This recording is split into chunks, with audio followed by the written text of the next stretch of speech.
나이 많은 사람 데리고 살아주는데 말이 많아. 그 말 듣는 순간 저는 숨이 먼저 멎었습니다. 입술이 떨렸어요. 눈앞이 흐려졌습니다. 부엌 싱크대를 잡고 서 있었는데 다리에 힘이 풀렸어요. 무릎이 꺾이는 것 같았습니다.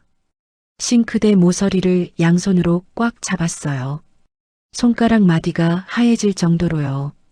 그러지 않았으면 바닥에 주저앉았을 겁니다. 그 사람은 거실 소파에 앉아서 텔레비전 채널을 돌리고 있었습니다. 아무렇지도 않게요. 리모컨 버튼 누르는 소리가 딸깍딸깍 들렸어요. 방금 저한테 한 말이 뭐였는지도 모르는 것처럼, 아니, 알면서도 아무렇지 않은 것처럼 그 딸깍거리는 소리가 제 귀에 모처럼 박혔습니다. 61살에 다시 결혼했습니다. 노후가 불안해서 잡은 손이었어요. 혼자 사는 게 무서워서 잡은 손이었습니다. 그 손이 따뜻하다고 믿었습니다. 처음 잡았을 때 그 사람 손바닥이 넓고 따뜻했거든요. 그 손이 제 목을 조를 줄은 몰랐어요. 왜 평소엔 그렇게 다정하던 사람이 결혼하고 2달만 지나면 완전히 다른 사람이 될 수 있는 걸까요? 같은 얼굴인데 눈빛이 달라질 수 있는 걸까요? 같은 입인데 그렇게 차가운 말이 나올 수 있는 걸까요? 사랑이라고 믿었던 게 처음부터 계산이었다면 그 따뜻함은 대체 뭐였을까요? 제 외로움을 노린 미끼였을까요? 아니면 그 사람도 처음에는 진심이었는데 어느 순간 변한 걸까요? 지금도 모르겠어요. 오늘 제 이야기를 끝까지 들어주시면 그날 새벽 제가 왜 결국 캐리어를 들고 현관문을 나설 수밖에 없었는지 알게 되실 거예요. 그리고 제가 법원에서 그 사람 눈을 똑바로 쳐다보며 도장을 찍었을 때 무슨 생각을 했는지도요. 떨리지 않았냐고요. 떨렸습니다. 하지만 눈은 피하지 않았어요. 사연 시작 전에 구독과 좋아요를 눌러주시고 어느 지역에서 시청하고 계신지 댓글 한 번씩만 남겨주세요. 그곳에 건강과 행복이 가득하길 마음 깊이 바라봅니다. 따뜻한 차 한 잔 드시면서 편하게 들어주세요. 그럼 지금부터 이야기를 시작하겠습니다. 저는 김정희 61살입니다.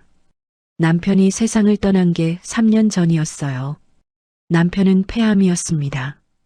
정기 검진을 안 받은 게 후회가 됐어요. 남편이 기침을 자주 한다 싶었는데 그냥 감기려니 했거든요. 좀 더 일찍 병원에 가보자고 했으면 어땠을까? 그 생각이 3년이 지난 지금도 저를 잡아요. 발견했을 때는 이미 사기였습니다. 의사 선생님이 보호자를 따로 부르더라고요. 진료실이 아니라 복도 끝 상담실로 안내받았어요. 문을 닫고 의자에 앉으라고 했습니다. 의사 선생님 표정이 너무 단단했어요. 좋은 소식이 아니라는 걸 표정만 보고 알았습니다. 복도에서 들었어요. 석 달입니다. 그 한마디가 사형 선고였습니다. 숫자가 들리는데 뜻을 이해하는데 시간이 걸렸어요. 석 달이라는 게 90일이라는 거잖아요. 90번 아침을 맞고 90번 저녁이 오면 끝이라는 거잖아요. 그걸 어떻게 받아들여야 하는지 아무도 안 가르쳐 줬습니다. 병원에서 석 달을 같이 살았어요. 매일 아침 남편 얼굴을 닦아주고 죽을 떠서 먹이고 링거가 다 떨어지면 간호사를 불렀습니다. 남편 입술이 마르면 물을 적신 솜으로 입술을 적셔줬어요. 이마에 식은 땀이 나면 수건으로 닦아줬습니다. 남편이 잠들면 복도 의자에 앉아서 울었어요. 남편 앞에서는 안 울었습니다. 울면 남편이 미안해하니까요. 제가 우는 걸 보면 남편 눈에도 물기가 맺혔거든요. 그래서 화장실에 가는 척하고 나와서 복도에서 울었습니다. 간호사들이 지나가면서 저를 봤어요. 아무 말 안 했습니다. 그냥 지나갔어요. 병원에서는 우는 사람이 너무 많으니까요. 마지막 날 남편이 제 손을 잡았어요. 손에 힘이 없었습니다. 뼈만 남은 손이었어요. 링거 바늘이 꽂혀 있던 손등에 반창고 자국이 겹겹이 남아 있었습니다. 그 손으로 제 손등을 쓸었습니다. 아주 천천히요. 힘이 없어서 천천히 쓸 수밖에 없었던 건데 그게 더 아팠어요. 미안해, 당신 혼자 두고 가서. 그 말이 유언이 됐어요. 새벽 4시 42분이었습니다. 창밖이 아직 어두웠어요. 심장 박동 소리가 일정하게 울리다가 삐하고 길게 울렸습니다. 그 소리가 아직도 귀에 남아 있어요. 간호사가 들어왔어요. 의사가 왔습니다. 임종입니다. 그 한마디에 제 세상도 같이 멈췄어요. 남편 손을 잡고 있었는데 손이 점점 차가워졌습니다. 놓아야 하는데 놓을 수가 없었어요. 간호사가 조심스럽게 제 손을 풀어줬습니다. 장례를 3일 동안 치렀습니다. 아들이 상주를 했어요. 조문객이 왔다 갔습니다. 저는 영정사진 옆에 앉아 있었어요. 사람들이 뭐라고 하는지 잘 안 들렸습니다. 고개만 숙였어요. 누군가 제 어깨를 토닥여줬는데 누군지도 몰랐습니다. 국화꽃 냄새가 진하게 났어요. 그 냄새를 맡으면 지금도 가슴이 답답해져요. 장례가 끝나고 집에 돌아왔을 때 현관문을 열었는데 불이 꺼져 있었습니다. 조용했어요. 냉장고 돌아가는 소리만 윙 하고 들렸습니다. 신발장 위에 남편 신발이 그대로 놓여 있었어요. 운동화 한 켤레, 구두 한 켤레, 슬리퍼 한 짝. 치우지 못했습니다. 치우면 진짜로 없어지는 것 같아서 한 달이 지나고 2달이 지나도 그 신발은 그 자리에 있었어요. 먼지가 쌓여갔습니다. 그래도 치우지 못했어요. 현관에 주저앉아서 한참을 울었어요. 소리를 죽이지 않고 울었습니다. 아무도 없었으니까요. 그 집에 저밖에 없었으니까요. 울음소리가 빈 집에 울려 퍼졌습니다. 메아리처럼요. 그게 더 서러웠어요. 그때부터였어요. 밤이 무서워지기 시작한 게. 낮에는 괜찮았습니다. 아침에 일어나면 뉴스를 틀어놓았어요. 사람 목소리가 들려야 했거든요. 아나운서가 뭐라고 하는지는 관심 없었어요. 그냥 사람 목소리가 집안에 울려야 했습니다. 텔레비전 소리가 없으면 그 집이 너무 컸습니다. 방 2개, 거실 하나, 부엌 하나. 30년 동안 가족이 살던 집이 혼자 있으니까 창고처럼 느껴졌어요. 혼자 살기엔 너무 넓었어요. 점심은 대충 때웠습니다. 라면을 끓이거나 찬밥에 물을 부어 말아 먹었어요. 남편이 있을 때는 밥상을 차리는 게 즐거웠는데 혼자 먹으려니까 입맛이 없었습니다. 국을 끓여도 한 그릇이 남았어요. 반찬을 만들어도 며칠째 똑같은 걸 먹어야 했습니다. 한 공기도 다 못 먹었어요. 반은 남겨서 버렸습니다. 음식을 버릴 때마다 죄책감이 들었어요. 남편이었으면 다 먹어줬을 텐데. 오후에는 거실 소파에 누워서 낮잠을 잤습니다. 자다가 깨면 햇살이 기울어 있었어요. 벽에 그림자가 길어져 있었습니다. 커튼 사이로 들어오는 빛이 바닥에 줄무늬를 만들었어요. 그림자를 보면서 생각했어요. 아, 벌써 하루가 갔구나. 또 하루가 그냥 지나갔구나. 아무 의미 없이. 저녁이 되면 텔레비전 소리를 더 크게 틀었습니다. 어둠이 싫었어요. 불을 전부 켰습니다. 거실도 부엌도 화장실도 현관도 다 켜놓았어요. 전기세가 많이 나왔지만 상관없었습니다. 어두우면 남편 생각이 나니까요. 어두운 방에서 혼자 누워있으면 남편이 옆에서 숨 쉬던 게 떠올랐어요. 그 빈자리가 어둠 속에서 더 크게 느껴졌습니다. 아들이 하나 있었습니다. 서울에서 직장을 다니고 있었어요. 결혼을 해서 손주가 하나 있었습니다. 한 달에 한 번 전화가 왔어요. 엄마 괜찮아요? 괜찮다고 했습니다. 항상 괜찮다고 했어요. 아들한테 짐이 되기 싫었거든요. 며느리한테 미안하기도 했고요. 시어머니가 외롭다고 자꾸 전화하면 며느리도 부담이잖아요. 늙은 엄마가 외롭다고 아들을 붙잡아 두면 안 되니까요. 전화를 끊고 나면 핸드폰을 탁자 위에 내려놓고 한참을 앉아 있었어요. 다시 전화해서 사실은 괜찮지 않다고 말하고 싶었지만 그러지 못했습니다. 밖에 나가면 괜찮은 척을 해야 하고 집에 오면 더 무너질까봐 조용히 버티는 쪽을 택했습니다. 그게 제 3년이었어요. 조용히 버티는 3년. 사별하고 1년쯤 지났을 때 관절염이 심해졌어요. 왼쪽 무릎이 퉁퉁 부어 있었습니다. 아침에 일어나면 무릎이 뻣뻣했어요. 계단을 내려가는 게 힘들었습니다. 한 계단 내려갈 때마다 뼈가 삐걱거리는 느낌이었어요. 병원을 가려면 버스를 2번 갈아타야 했습니다. 비 오는 날은 아예 못 나갔어요. 우산을 들면 한 손이 없어지니까 난간을 못 잡았거든요. 택시를 부르면 되는데 돈이 아까웠습니다. 남편 보험금과 퇴직금이 있었지만 이 돈을 다 쓰면 어떡하나 하는 불안감이 항상 있었어요. 통장 잔고를 볼 때마다 숫자가 줄어드는 게 보였습니다. 이 돈이 다 떨어지면 나는 어떻게 되는 걸까? 그 생각이 밤마다 저를 깨웠어요. 장을 보는 것도 힘들어졌습니다. 마트까지 걸어서 15분이었는데 무릎 때문에 30분이 걸렸어요. 비닐봉지를 들고 오는 길에 3번은 쉬어야 했습니다. 아파트 앞 벤치에 앉아서 숨을 돌리고 다시 걷고 또 쉬고 그러다 보니 장을 안 보는 날이 많아졌어요. 냉장고에 있는 걸로 해 먹었습니다. 김치찌개를 1번 끓이면 사흘은 그걸로 버텼어요. 나흘째 되면 시큼해져도 그냥 먹었습니다. 배탈이 나기도 했어요. 혼자니까 아파도 그냥 참았습니다. 혼자 사는 게 이렇게 힘든 건지 결혼 전에는 몰랐어요. 남편이 살아있을 때는 당연했던 것들이 전부 사라졌습니다. 형광등이 나가면 의자 위에 올라가야 하는데 무릎이 아파서 한참을 망설였어요.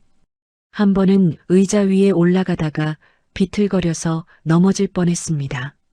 수도꼭지가 새면 어디에 전화해야 하는지 몰랐습니다. 남편이 다 해줬거든요. 그게 당연한 줄 알았어요. 당연한 게 아니었다는 걸 남편이 떠나고 나서야 알았습니다. 감사할 줄 모르고 살았던 게 후회됐어요. 어느 날 새벽 3시에 깼습니다. 천장을 보고 누워 있었어요. 아무 소리도 없었습니다. 시계 초침 소리만 똑딱똑딱 들렸어요. 그 소리가 얼마나 큰지 낮에는 몰랐습니다.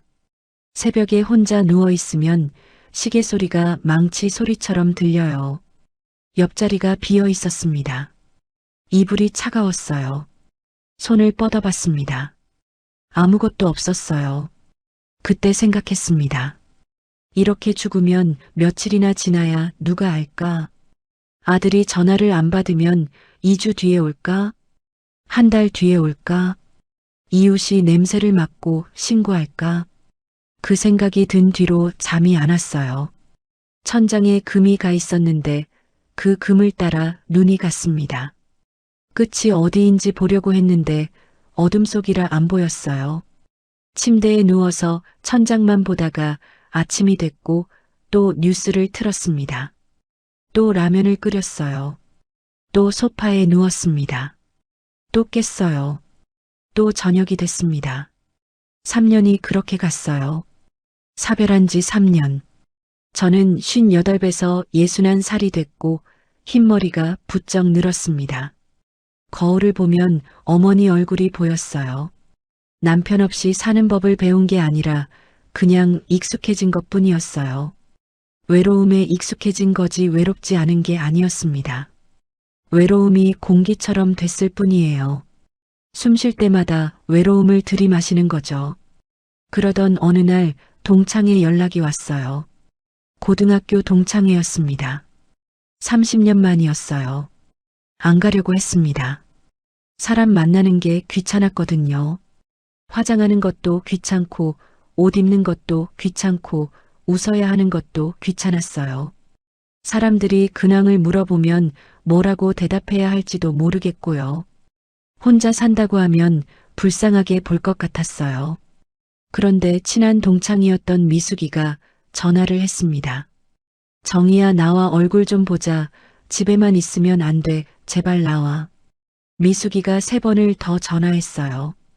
4번째에 마음이 흔들렸습니다. 미숙이 목소리가 진심이었거든요. 걱정하는 게 느껴졌어요. 오랜만에 화장대 앞에 앉았어요. 거울을 보니까 눈밑이 꺼져 있었습니다. 볼살이 빠져 있었어요. 입가에 주름이 깊어져 있었습니다. 늙었더라고요. 3년 사이에 많이 늙었습니다. 화장품 뚜껑이 잘 안 열렸어요.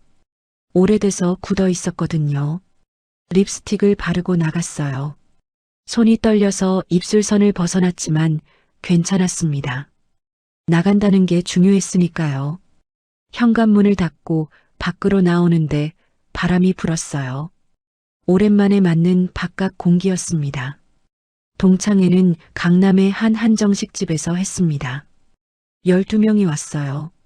얼굴이 기억나는 사람도 있었고 처음 보는 것 같은 사람도 있었습니다. 30년이면 사람이 변하더라고요. 하지만 웃음소리는 그대로였어요. 고등학교 때 그 웃음소리, 교실 뒷자리에서 까르르 웃던 그 소리. 세월이 지나도 웃음소리는 안 변하는 것 같아요. 반가웠습니다. 오랜만에 사람들 사이에 앉아 있으니까 제가 살아있다는 게 느껴졌어요. 누군가 제 이름을 부르고 누군가 제 잔에 물을 따라주고 누군가 제 얘기에 고개를 끄덕여주고 누군가 제 손을 잡고 반갑다고 해주고 그게 얼마나 큰 건지 혼자 살아본 사람만 압니다. 3년 동안 제 이름을 불러주는 사람이 없었어요. 아들이 엄마라고 부르는 것 말고는요. 정희야 정희야 하는 그 소리가 귀에 닿는 순간 목이 메었습니다. 그 자리에서 처음 봤어요. 성호 씨를. 미숙이 남편의 고향 후배라고 했습니다. 미숙이 남편이 데리고 왔어요. 나이는 56이었습니다. 저보다 5살 연하였어요.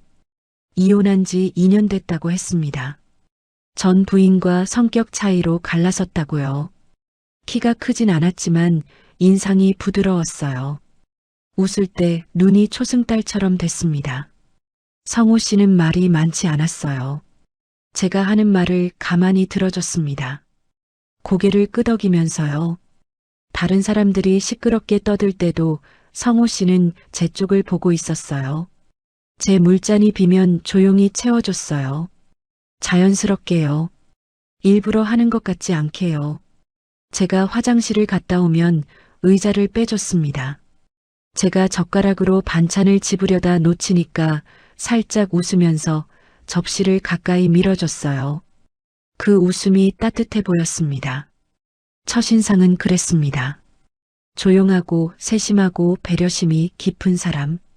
3년 동안 아무도 해주지 않았던 것들을 이 사람은 아무렇지도 않게 해줬어요. 물을 채워주는 것, 의자를 빼주는 것, 접시를 밀어주는 것. 그 사소한 것들이 3년 동안 굶주려 있던 제 마음을 건드렸습니다. 나중에 알게 됐죠. 그게 전부 연기였다는 걸, 계산된 친절이었다는 걸.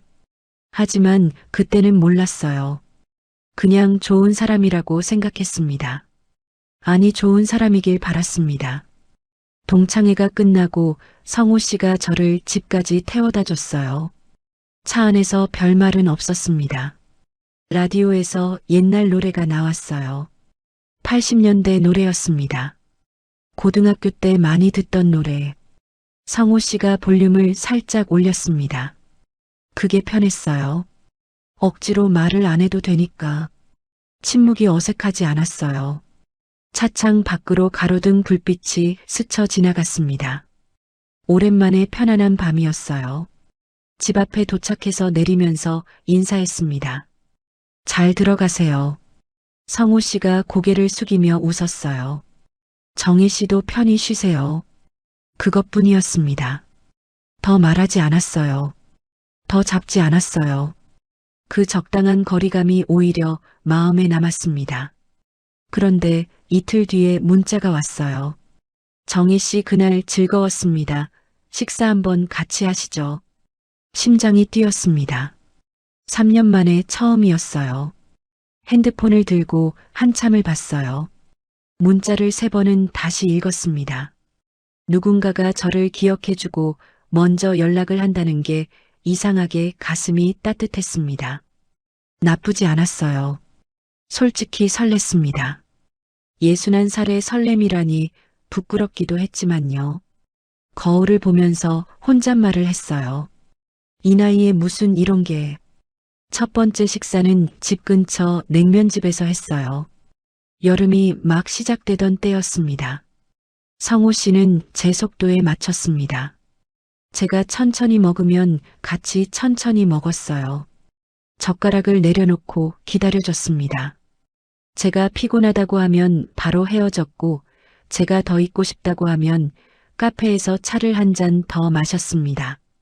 제가 무릎이 아프다고 하면 걸음을 늦췄어요. 그 사람은 제 보폭에 맞춰 걸었습니다.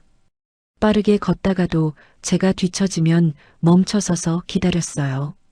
두 번째 만남은 공원 산책이었습니다. 벚꽃이 막 지기 시작할 때였어요. 꽃잎이 바닥에 떨어져 있었습니다. 바람이 불면 꽃잎이 날렸어요. 분홍색 눈이 내리는 것 같았습니다. 무릎이 아프다고 했더니 성호 씨가 잠깐만요 하더니 사라졌어요. 5분 뒤에 약국 봉투를 들고 왔습니다. 파스를 사온 거예요. 벤치에 앉아서 제 무릎에 직접 붙여줬습니다. 바지를 살짝 걷어 올리고 조심스럽게요. 아프면 말하세요 라고 하면서요. 손이 따뜻했어요. 그 손길에 눈물이 날 뻔했습니다. 3년 동안 아무도 제 무릎을 걱정해주지 않았거든요. 3번째 만남 때 성호 씨가 그랬습니다. 정희 씨 저는 혼자 사는 게 무섭습니다. 밤에 누워있으면 천장이 내려앉는 것 같아요. 정희 씨도 그렇지 않으세요? 맞았어요. 저도 무서웠습니다. 밤마다 혼자 천장을 보며 누워있는 게 무서웠어요. 새벽에 깨면 옆자리가 비어있는 게 무서웠습니다. 누군가 같은 감정을 느끼고 있다는 게 위로가 됐어요. 혼자가 아니라는 느낌. 그 느낌이 너무 그리웠습니다. 처음엔 조심스러웠어요. 아들한테 말하기도 어려웠습니다. 61살의 연애라니. 남들이 뭐라고 할까? 자식이 뭐라고 할까? 동네 사람들이 뭐라고 할까? 나이가 들면 외로워도 참고 살아야 하는 건가? 누가 그런 법을 만들었는지 모르겠지만 그런 시선이 있었어요. 하지만 성호 씨는 기다려줬습니다. 서두르지 않았어요. 제가 전화를 안 받아도 괜찮다고 했고 약속을 취소해도 다음에 만나면 된다고 했습니다. 제가 준비될 때까지 아무것도 재촉하지 않았어요. 그 여유가 진심처럼 느껴졌습니다. 지금 생각하면 그것도 전략이었을 수 있어요. 서두르면 도망갈 걸 아니까 천천히 다가온 거죠. 넉 달쯤 만났을 때 아들에게 말했습니다. 전화로는 말하기 어려워서 서울에 올라갔어요. 아들 집 거실에 앉아서 말했습니다. 엄마가 만나는 사람이 있다. 손이 떨렸어요. 차를 들고 있었는데 찻잔이 딸그락거렸습니다. 아들은 한참 동안 아무 말이 없었어요. 며느리가 부엌에서 물을 가져다 줬습니다. 분위기를 읽은 거죠. 아들이 물을 한 모금 마시고 저를 봤어요. 엄마가 행복하면 됐죠. 그 말에 눈물이 났습니다. 허락을 받은 것 같았어요.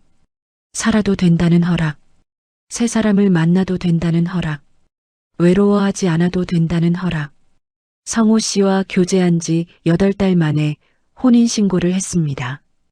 61살의 황혼재혼이었어요. 구청에서 서류를 내고 나오는데 성호 씨가 제 손을 잡았습니다. 잘 살자 정희 씨. 네 잘 살아요. 구청 앞 은행나무가 노랗게 물들어 있었어요. 가을이었습니다. 바람에 은행잎이 떨어졌어요. 그 풍경이 예뻤습니다. 성호 씨는 제 집으로 들어왔습니다. 짐이 많지 않았어요. 캐리어 하나와 박스 3개가 전부였습니다. 그때는 몰랐어요. 짐이 적다는 게 무슨 뜻인지, 언제든 떠날 수 있다는 뜻이라는 걸, 아니 언제든 가지고 나올 수 있도록 짐을 가볍게 해둔 거라는 걸, 정착이 아니라 작전이었다는 걸. 처음 한 달은 정말 행복했어요. 아침에 같이 일어나서 밥을 먹었습니다. 제가 국을 끓이면 성호 씨가 밥을 퍼줬어요. 식탁에 마주 앉아서 밥을 먹는 게 이렇게 행복한 건지 몰랐어요. 3년 동안 혼자 밥을 먹었으니까요. 마주 앉아 있는 사람이 있다는 것 자체가 감사했습니다. 저녁에는 같이 공원을 산책했습니다. 손을 잡고 걸었어요. 무릎이 아프면 성호 씨가 속도를 늦췄습니다. 벤치에 앉아서 쉬면서 별을 봤어요. 텔레비전을 볼 때 옆에 사람이 있다는 게 이렇게 편한 건지 몰랐어요. 성호 씨가 채널을 돌리면서 이거 볼까 하고 물어봤어요. 뭘 보든 상관없었습니다. 옆에 사람이 있으니까요. 새벽에 눈을 떠도 옆에서 숨소리가 들렸습니다. 쿨쿨 자는 소리가요. 그게 얼마나 큰 위로인지 혼자 살아본 사람만 압니다. 새벽에 눈을 떠서 옆에 사람이 있는 게 확인되면 다시 눈을 감을 수 있었어요. 안심이 됐거든요. 전기세가 줄었어요. 불을 다 안 켜도 됐거든요. 사람이 옆에 있으니까 어둠이 안 무서웠습니다. 거실등 하나만 켜도 충분했어요. 저는 행복해서 더 믿으려고 했죠. 이 사람이 진짜라고, 이 따뜻함이 진짜라고, 의심하면 안 된다고 스스로에게 말했어요. 이 나이에 다시 사랑받고 있는데 의심하면 안 된다고요. 그런데 그 믿음이 나중에 제일 아픈 부분이 될 줄은 몰랐습니다. 믿음이 깊었던 만큼 배신이 깊었어요. 재혼하고 2달쯤 지났을 때부터였습니다. 조금씩 달라지기 시작했어요. 처음엔 아주 사소한 것들이었습니다. 비가 오기 전에 바람이 바뀌는 것처럼 무언가가 바뀌고 있었는데 그때는 감지하지 못했어요. 제가 친구를 만나러 나간다고 하면 성호 씨 표정이 굳었어요. 말은 안 했습니다. 대놓고 가지 말라는 말은 안 했어요. 그냥 표정만 살짝 바뀌었습니다. 눈빛이 달라졌어요. 가와라는 식이 아니라 안 가면 안 돼? 라는 눈빛이었습니다. 입꼬리가 살짝 내려가고 눈썹이 미세하게 찌푸려졌어요. 말로 하는 것보다 더 무거운 표정이었습니다. 그래서 한두 번 약속을 취소했어요. 성호 씨가 좋아하는 게 보였으니까요. 제가 집에 있으면 표정이 풀렸거든요. 아, 이 사람이 나랑 같이 있고 싶구나. 그렇게 생각했습니다. 그게 처음이었어요. 제가 제 생활을 줄이기 시작한 게 석 달째 되니까 성호 씨가 입을 열기 시작했습니다. 당신 친구들 자꾸 만나면 뭐해? 집에서 나랑 있지. 처음엔 그게 애정이라고 생각했어요. 저를 좋아하니까 같이 있고 싶은 거라고요. 외로운 사람이니까 이해해줘야지 그렇게 생각했습니다. 이혼한 사람이니까 불안할 수도 있지 그렇게 합리화했어요. 그런데 왜일까요? 갑자기 숨이 막히는 느낌이 들었어요. 설명할 수 없는 답답함이었습니다. 가슴 한가운데에 돌이 얹힌 것 같았어요. 좋은 말인데 왜 이렇게 불편하지? 사랑받고 있는 건데 왜 이렇게 숨이 안 쉬어지지? 그때는 그 감정의 정체를 몰랐어요. 나중에 알았습니다. 그게 통제의 시작이었다는 걸.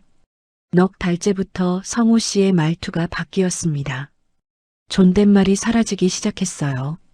정혜 씨가 정희야로 바뀌었고 정희야가 야로 바뀌었습니다.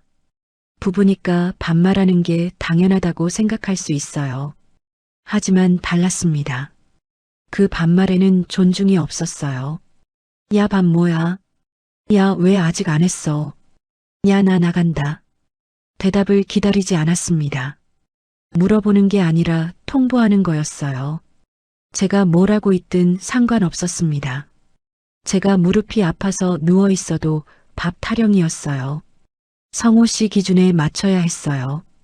제 시간은 제 것이 아니게 됐습니다. 밥을 차려놓으면 반찬이 마음에 안 든다고 숟가락을 내려놓았습니다. 맛이 없다는 말은 안 했어요. 그냥 숟가락을 탁 내려놓고 한숨을 쉬고 거실로 갔습니다.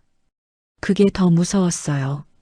말로 하는 것보다 그 숟가락 소리가 더 크게 들렸거든요. 탁! 그 소리가 제 가슴을 때렸습니다. 숟가락 놓는 소리에 움찔하게 됐어요. 식사 시간이 무서워졌습니다. 5달째 되던 날이었어요. 제가 오랜만에 미숙이를 만나러 나가려고 현관에서 신발을 신고 있었습니다. 구두를 신으려다가 무릎이 아파서 운동화로 바꿔 신었어요. 성호 씨가 소파에 앉아서 텔레비전을 보다가 물었어요. 어디가? 미숙이 만나러요. 몇 시에 와?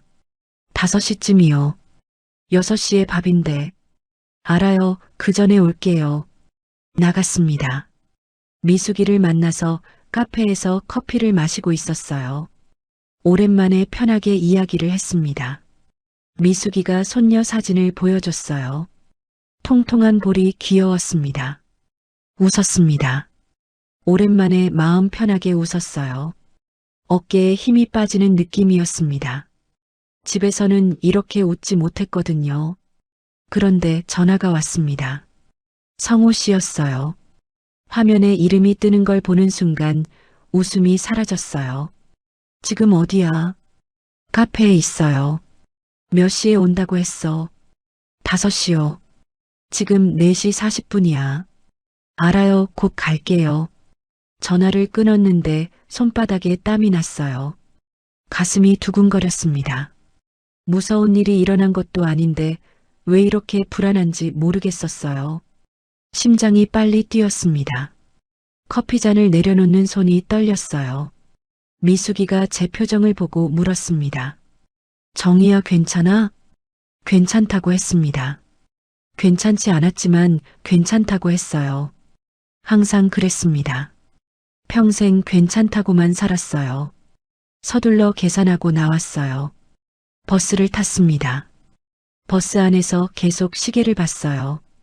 4시 50분, 4시 52분, 4시 55분. 초침이 안 가는 것 같았어요. 버스가 신호에 걸릴 때마다 가슴이 답답했습니다. 집에 돌아오니까 성호 씨가 현관에 서 있었습니다. 팔짱을 끼고요. 벽에 기대서 서 있었어요. 기다리고 있었다는 게 한눈에 보였습니다. 시계를 봤어요. 4시 55분이었습니다. 5시 전이었어요. 약속 시간 전이었습니다. 늦었네. 아직 5시 안 됐는데요. 내가 기다렸잖아. 그 말에 아무 대답도 못했어요. 미안하다고 했습니다. 왜 미안하다고 했는지 모르겠어요. 늦지도 않았는데, 약속을 어기지도 않았는데, 그런데 미안하다고 했습니다. 그 사람이 기다렸다는 말 한마디에 제가 잘못한 사람이 됐어요. 그 뒤로 외출이 줄었어요. 미숙이한테 연락도 뜸해졌습니다. 물어보는 게 무서워졌어요. 나가도 돼? 라고 물어보는 게 무서웠습니다.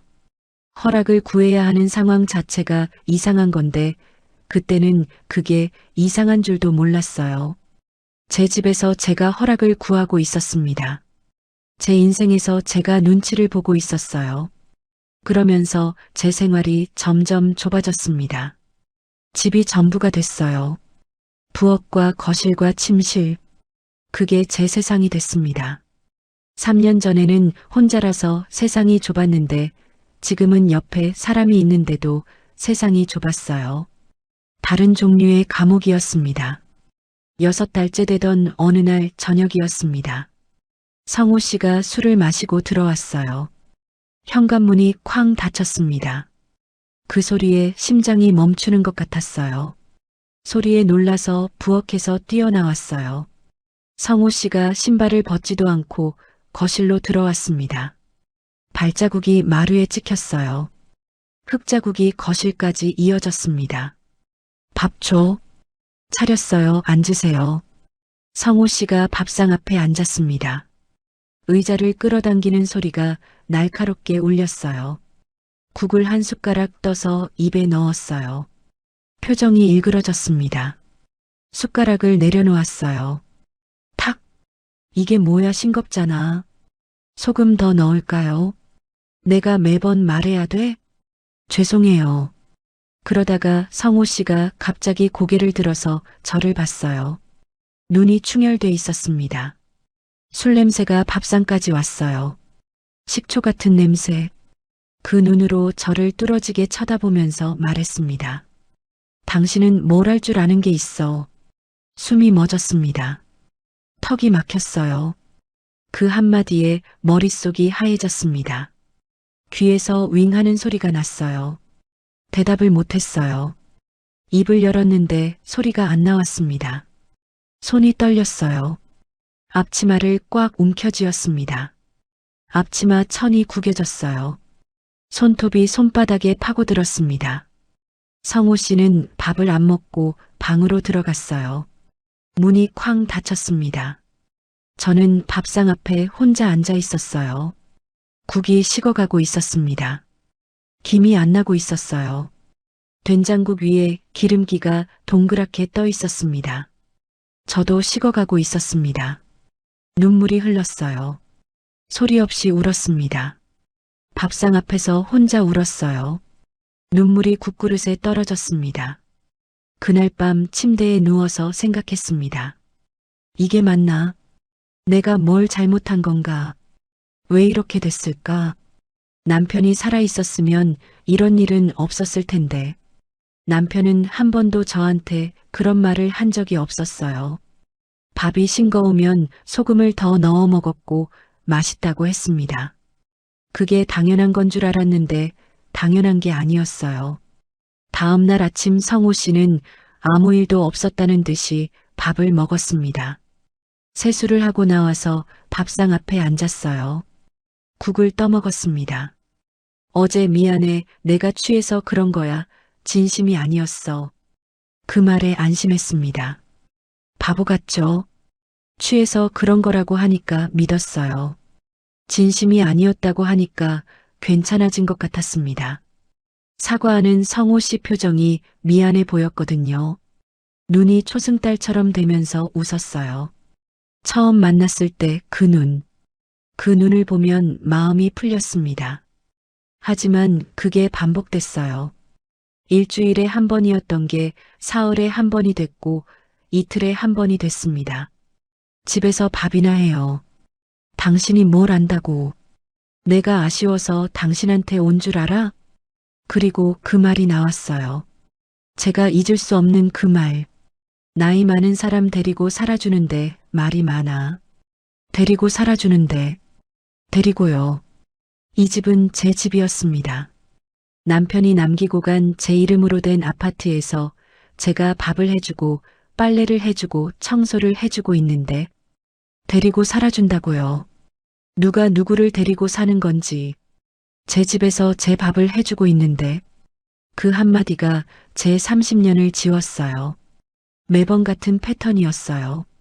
폭언을 하고 다음날 미안하다고 하고 또 폭언을 하고 또 미안하다고 하고 그 루프가 끊이질 않았습니다. 미안하다는 말이 점점 가벼워졌어요. 진심이 아니라 습관이 된 거죠. 다음 폭언까지의 유예 기간일 뿐이었어요. 7달째 되던 날 가장 큰 일이 벌어졌습니다. 제가 부엌에서 설거지를 하고 있었어요. 저녁을 먹고 나서 그릇을 씻고 있었습니다. 성호 씨가 거실에서 전화를 하고 있었어요. 저는 물소리 때문에 잘 안 들렸는데 수도꼭지를 잠그는 순간 성호 씨 목소리가 들렸어요. 목소리를 낮추고 있었지만 부엌이 거실과 가까워서 들렸습니다. 아니, 그 진명의 문제는 내가 알아서 해. 시간 좀 줘. 조급하게 굴지 마. 멈췄습니다. 설거지하던 손이 멈췄어요.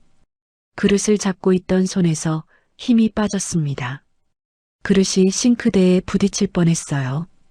겨우 잡았습니다. 그 집이 무슨 뜻인지 바로 알았어요. 이 집은 제 명의였거든요. 남편이 남기고 간 이 아파트가 제 이름으로 돼 있었습니다. 5억이 넘는 아파트였어요. 다리가 떨렸어요. 서 있는 것도 힘들었죠. 싱크대를 양손으로 잡고 버텼습니다. 물이 손등 위로 흘러내렸어요. 차가웠습니다. 등에 소름이 돋았어요. 성호 씨가 전화를 끊고 부엌에 들어왔어요. 아무렇지도 않은 표정이었습니다. 냉장고에서 물을 꺼내 마시면서 물었어요. 밥 다 됐어? 네, 다 됐어요. 제 목소리가 떨리지 않았는지 모르겠어요. 떨렸을 수도 있어요. 하지만 성호 씨는 눈치를 못 챘습니다. 아니, 관심이 없었던 걸 수도 있어요. 제가 어떤 표정을 하고 있는지 본 적이 있기는 한 건지. 그날 밤 잠이 안 왔어요.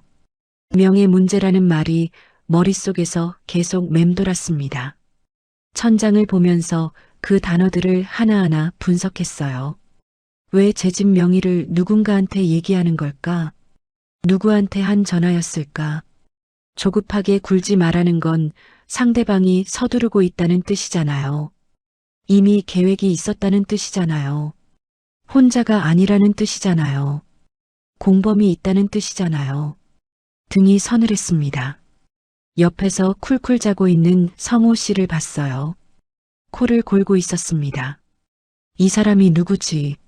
내가 결혼한 사람이 진짜 누구지? 이 코 고는 소리가 며칠 전까지는 위로였는데 지금은 공포였습니다. 그 뒤로 일주일 동안 성호 씨를 관찰했습니다.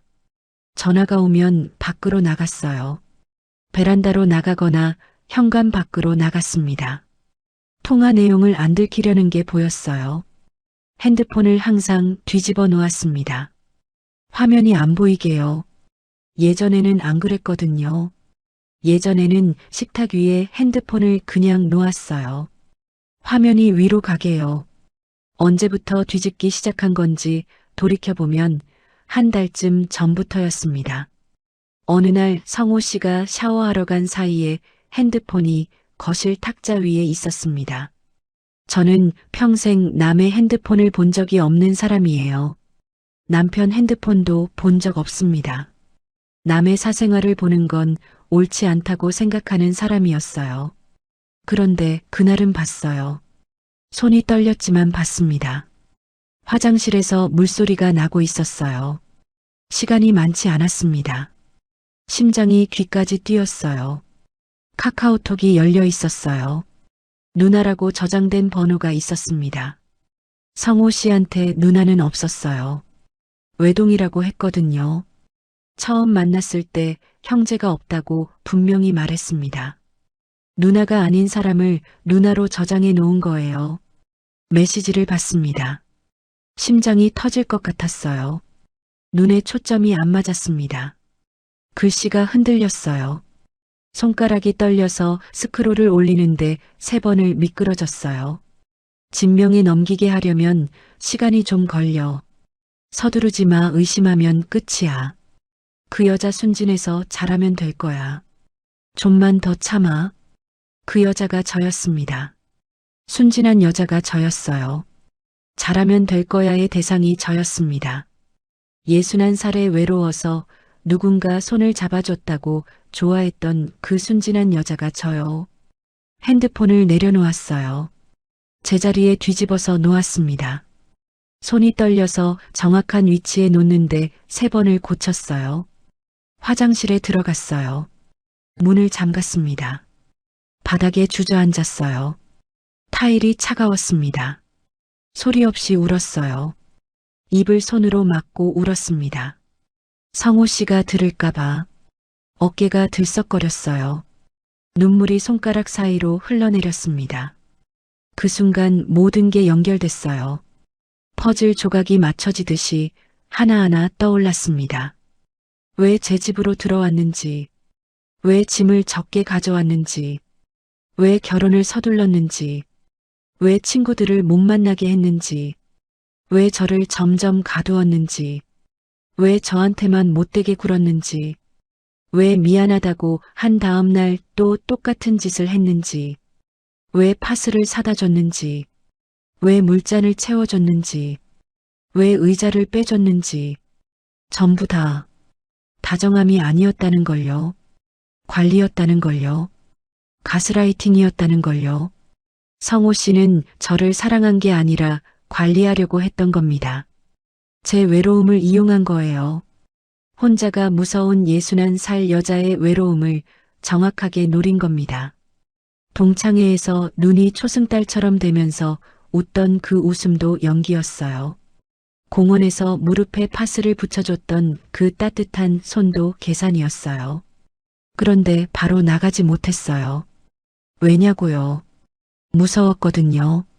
61살에 또 혼자가 되는 게, 다시 그 텅 빈 집에서 천장을 보며 새벽을 버텨야 하는 게, 다시 전기를 다 켜놓고 자야 하는 게, 다시 라면으로 끼니를 때워야 하는 게, 다시 아무도 제 이름을 안 불러주는 게, 속았다는 걸 알면서도 떠나는 게 더 무서웠습니다. 이게 얼마나 비참한 건지 아시겠어요? 가짜인 걸 알면서도 가짜 온기라도 놓기 싫었던 거예요. 그래서 일주일을 더 버텼습니다. 아무것도 모르는 척 밥을 차리고 설거지를 하고 빨래를 했어요. 성호 씨 옷을 개면서 이 사람이 제 집을 빼앗으려 한다는 걸 알면서도 옷을 갭니다.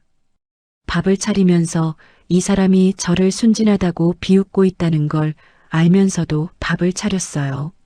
성호 씨 얼굴을 보면서 웃었습니다. 웃으면서 속으로 울었어요. 밥을 먹으면서 속으로 계획을 세웠습니다. 하나씩 하나씩 조용히. 8달째 되던 날 결정적인 일이 일어났어요. 성호 씨가 서류를 가져왔습니다. 탁자 위에 올려놓으면서 가볍게 말했어요. 아무렇지도 않다는 듯이요. 마치 전단지를 내려놓는 것처럼요. 정희야, 이거 좀 서명해줘. 세금 관련된 거야. 복잡하니까 내가 알아서 할게. 서류를 받습니다. 세금 서류가 아니었어요. 부동산 증여 계약서였습니다. 이 아파트를 성호 씨 이름으로 넘기는 서류였어요. 남편이 남기고 간 제 이름으로 된 이 집을 통째로 넘기라는 서류였습니다. 남편이 30년 동안 월급을 모아서 산 이 집을, 제가 30년 동안 밥을 하고 아이를 키우면서 지켜온 이 집을, 손바닥에 땀이 났어요. 심장이 뛰었습니다. 하지만 표정을 바꾸지 않았어요. 일주일 동안 연습했거든요. 모르는 척하는 걸. 거울 앞에서 연습했습니다. 표정을 관리하는 법을. 이게 뭐예요? 세금 때문에 명의를 잠깐 바꿔놓는 거야. 세무사가 그렇게 하라고 했어. 나중에 다시 돌려놓으면 돼. 잠깐이요? 당신 나 못 믿어? 그 말에 고개를 들어서 성호 씨 눈을 봤습니다. 그 눈이 웃고 있었어요. 입은 웃고 있었는데 눈은 웃고 있지 않았습니다. 차가웠어요. 계산하는 눈이었습니다. 당신 나 못 믿어. 그 말이 무기였어요. 못 믿는다고 하면 제가 나쁜 사람이 되니까요.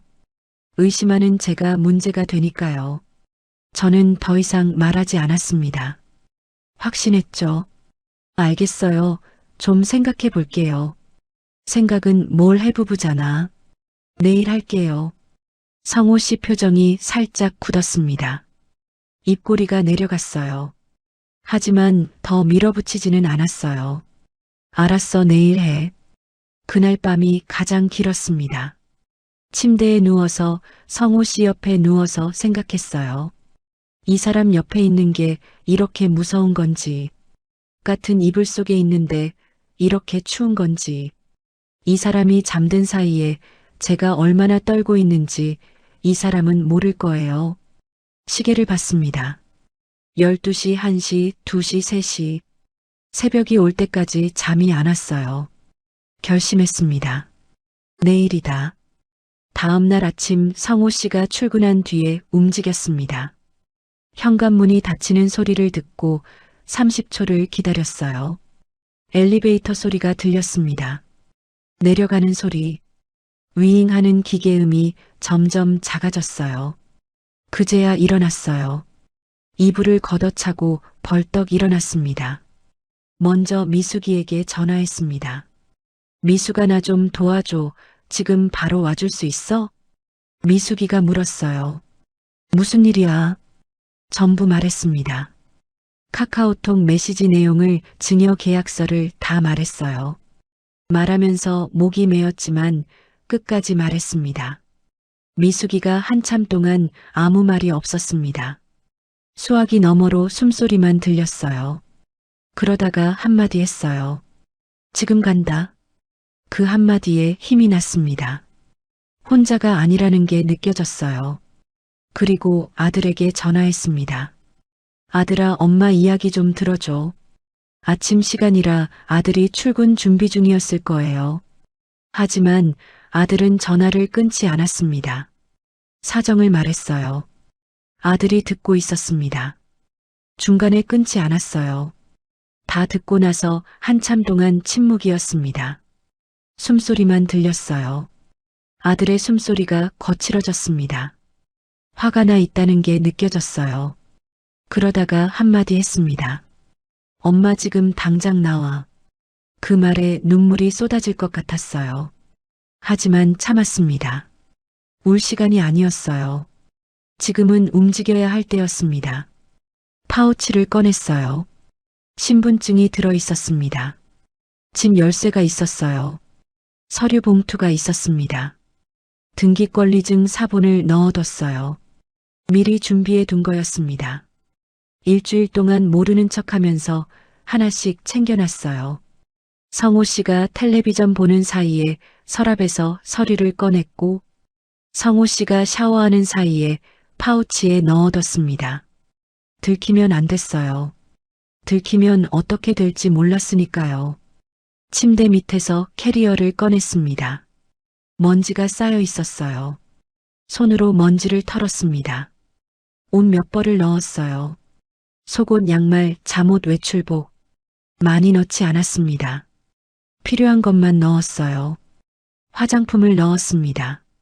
파우치 하나에 들어가는 것만요. 그리고 남편 영정 사진을 넣었어요. 거실 장식장에 놓여있던 액자에서 사진만 빼서 수건에 싸서 넣었습니다. 남편 얼굴이 보였어요. 웃고 있었습니다. 남편이 살아있었으면 이런 일은 없었을 텐데. 남편이 지켜줬을 텐데. 미안해요, 여보, 내가 바보같이 속았어요. 사진을 꼭 안았습니다. 그게 전부였어요. 예순한 살의 짐이 캐리어 하나였습니다. 들어올 때 성호 씨 짐도 캐리어 하나였죠. 똑같았어요. 다른 건 하나 있었습니다.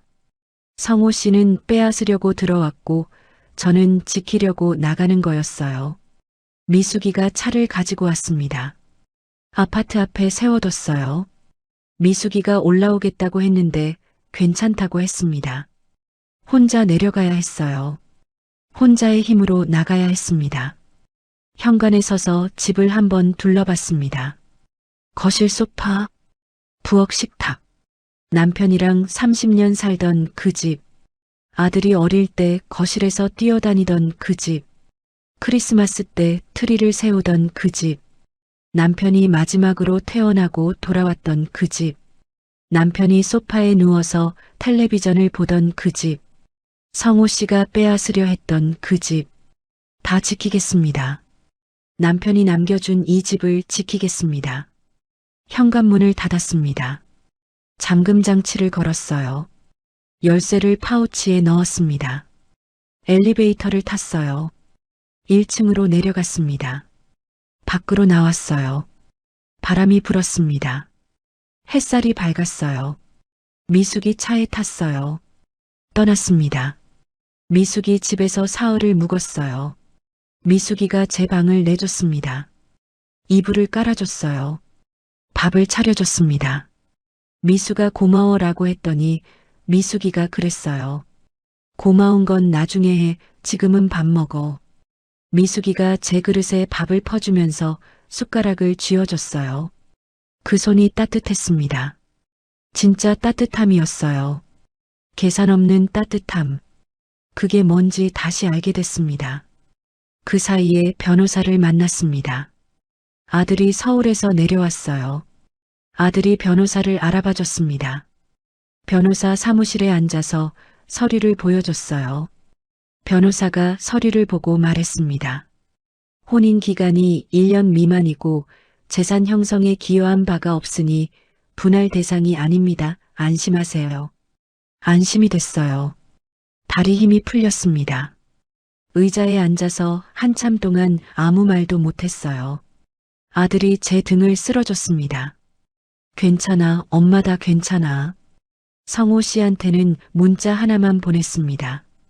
증여 계약서 안 씁니다. 이혼합시다. 전화가 쏟아졌어요. 30통이 넘게 왔습니다. 핸드폰이 계속 울렸어요.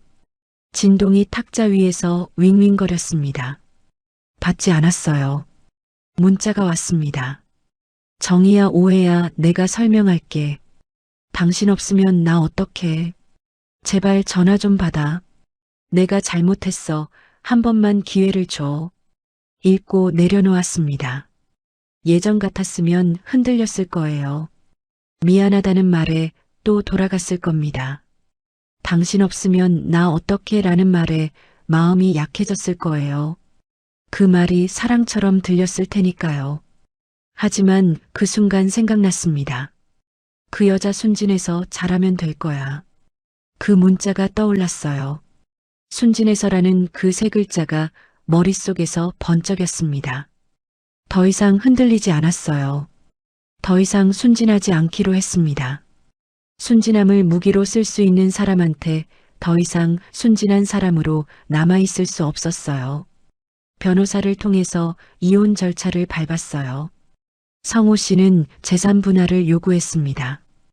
위자료도 달라고 했어요. 뻔뻔했습니다. 제 집을 빼앗으려다 실패하니까 이번에는 법적으로 가져가려고 한 거예요. 변호사가 차분하게 대응했습니다. 법원에 갔어요. 아들이 같이 갔습니다. 법원 복도가 길었어요. 구두 소리가 울렸습니다. 성호 씨가 복도에서 저를 봤습니다. 처음으로 당황한 표정을 짓더라고요. 제가 눈을 피하지 않았거든요.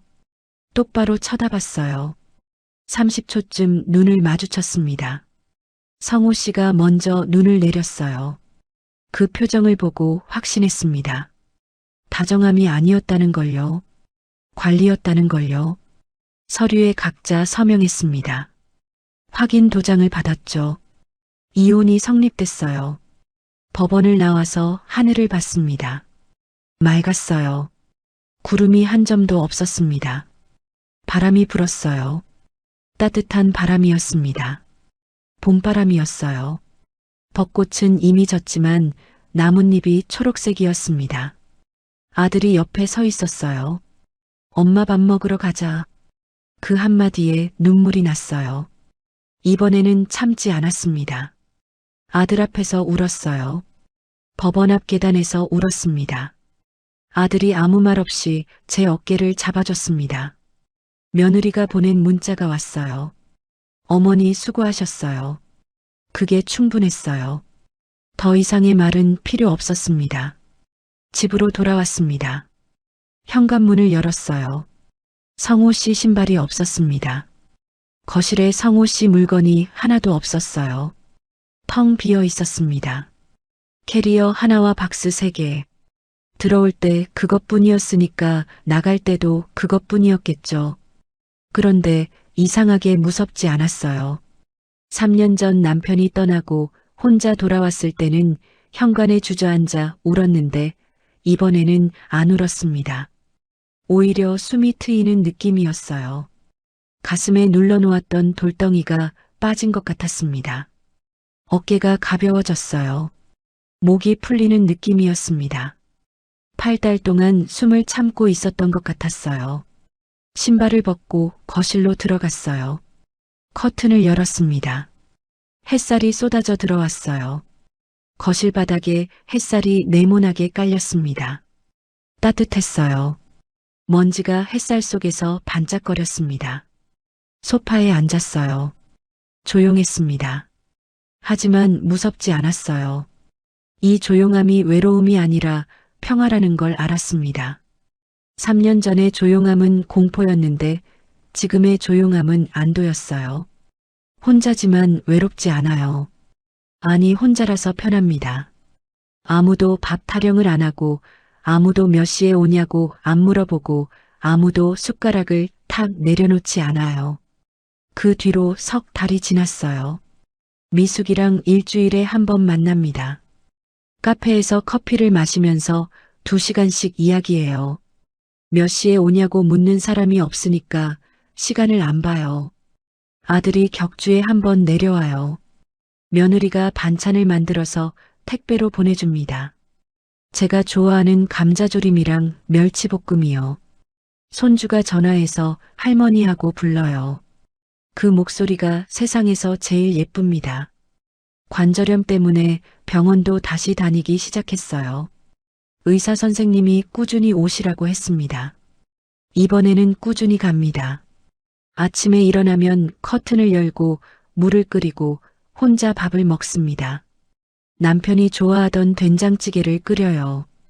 혼자 먹어도 맛있습니다. 남편 생각이 나지만 슬프지만은 않아요.